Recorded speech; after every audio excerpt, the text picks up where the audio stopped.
started, I'm going to have you all move a little. So I need the people who are for the use of deception in psychology on this side of the room, and the people who are against the use of deception in psychology on that side of the room.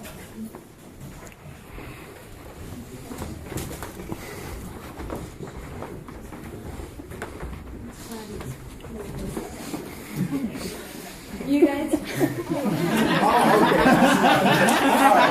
all right.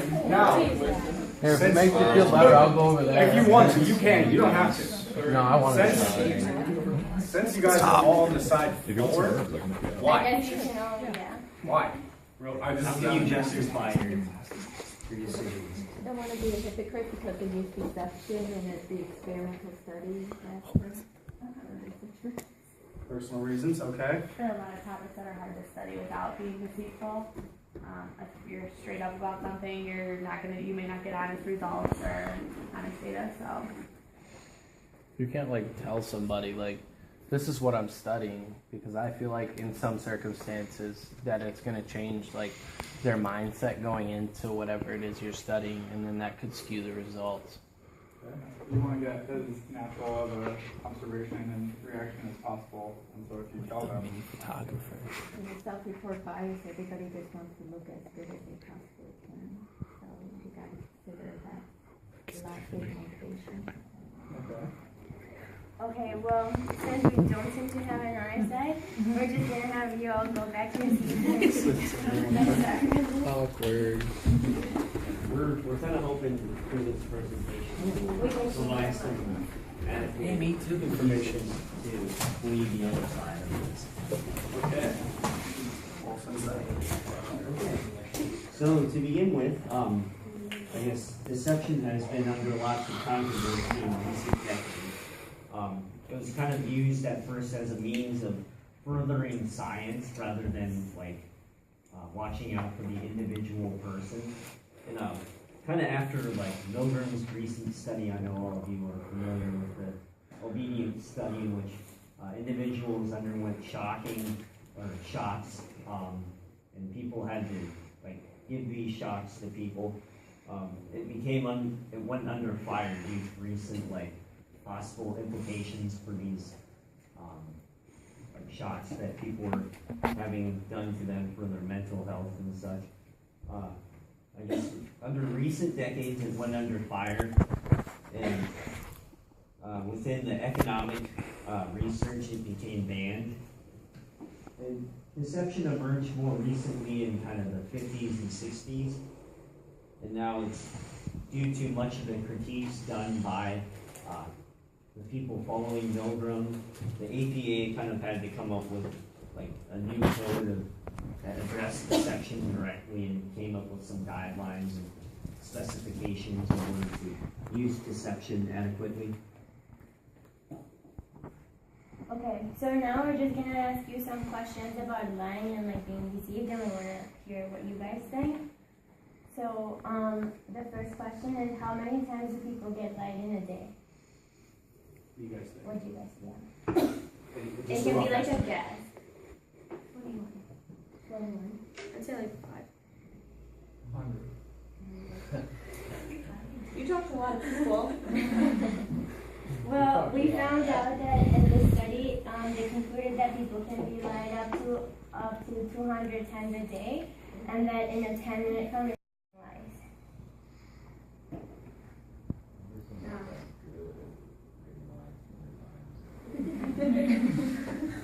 Well, it's close to 50%, exactly 54%, and they found that in this 24,000 individual judgments of lies and truth, people were like in the meaning of 54% of being able to detect lies versus truth. And then, what percentage of the lies told are for someone else's sake? So like, you're lying for like the benefit of someone else rather than for your own benefit. 40%. Well, this is like way lower. It's 25%, and that's just like what people like. They're divided into 3 different categories. So it's like lying for your own sake, lying for someone else's sake, and lying for like a specific purpose. And so 25% was for someone else's sake. And then how early in terms of age do you think humans start deceiving people? Less than a year. Yeah, 2 years. As soon as you can talk. Well, they found in the study that babies starting at the age of 6 months start deceiving their parents either by like just crying to get attention from them, even if nothing is going actually wrong, and then by just like laughing, but like fake laughing, they actually like don't really think anything's funny. It comes in all forms. And what is the most pressing sign of someone lying? Yeah. So I think we all can laugh. And then, do you think that after training, someone can improve a person's lie detection ability? Yeah. Yeah. So that's true, and we found that the lie detection ability can be improved 25 to 50% by just like training on verbal and nonverbal cues. Okay, so some definitions and types that we found in our research were the formal definition of deception is that's a methodological technique whereby participants are not made fully aware of specific purposes of the study or are purposefully misinformed about the purpose of the study.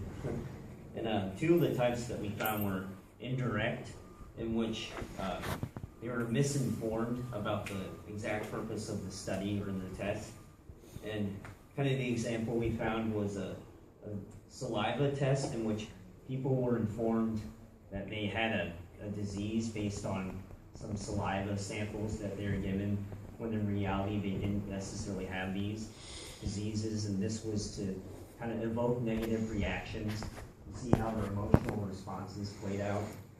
And the other type of deception we found was direct deception, and that deals with omission of information, so basically not telling them things. And we kind of found a relationship study.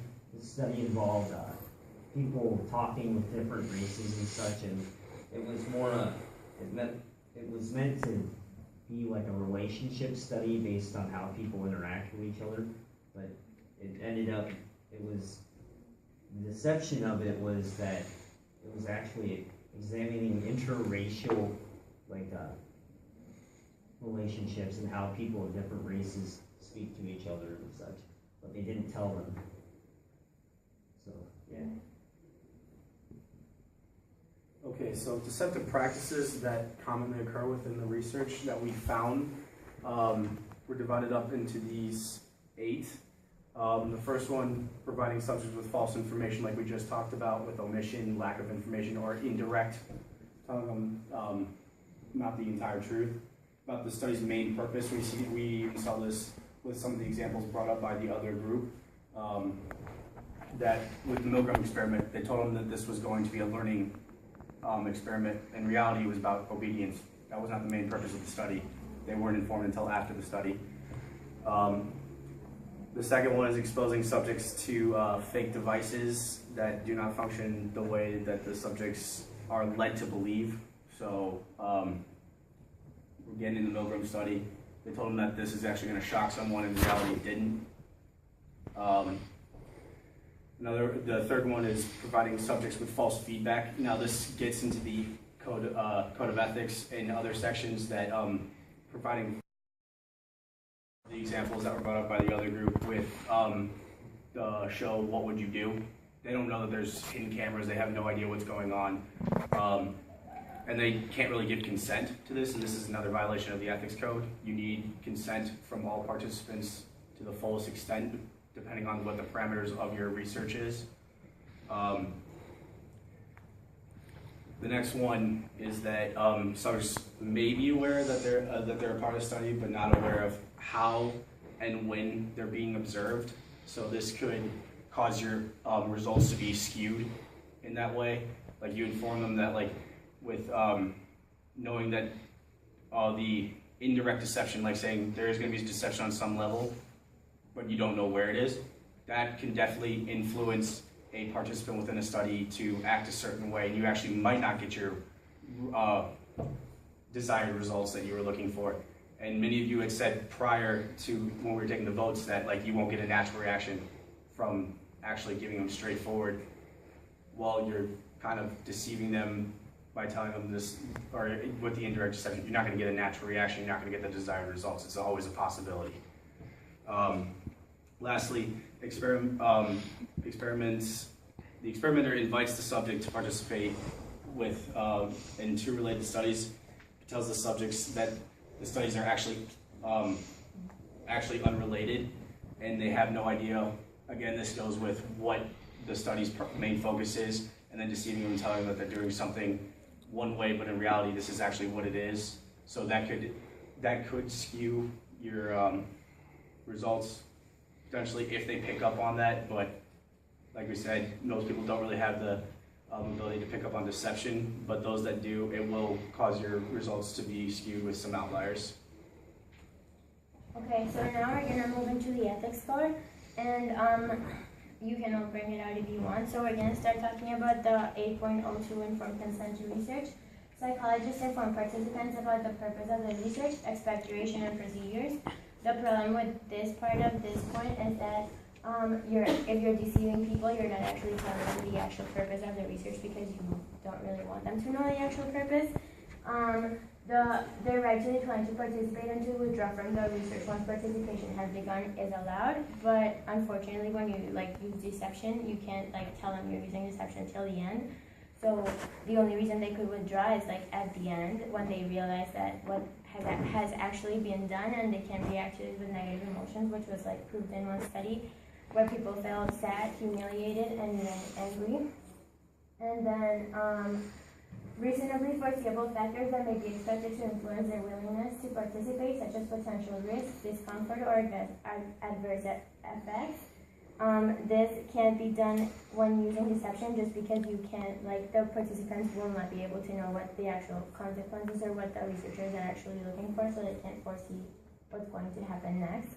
Only the researchers know, but the researchers don't really know the participants well enough in most of the cases to know how they're going to react to whatever they're being exposed to. And then 8.03 is about informed consent for recording voices and images in research.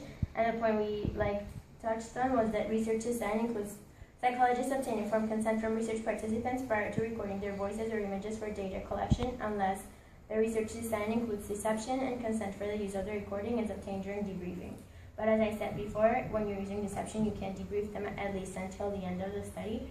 So they might just react negatively again because they feel it's a waste of time, and they will withdraw their data from the study, which in most cases is not what researchers are looking for.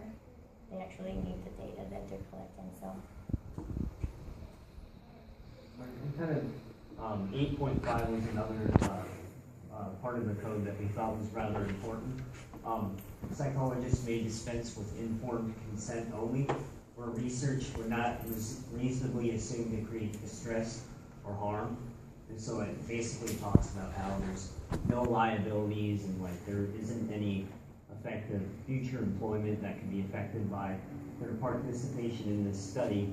But one thing we kind of found that is if you're not actually informing the people that you're going to undergo research with them, they can't really know that they're going under the research. We didn't think that was extremely ethical. And then we touched on 8.07, which is deception in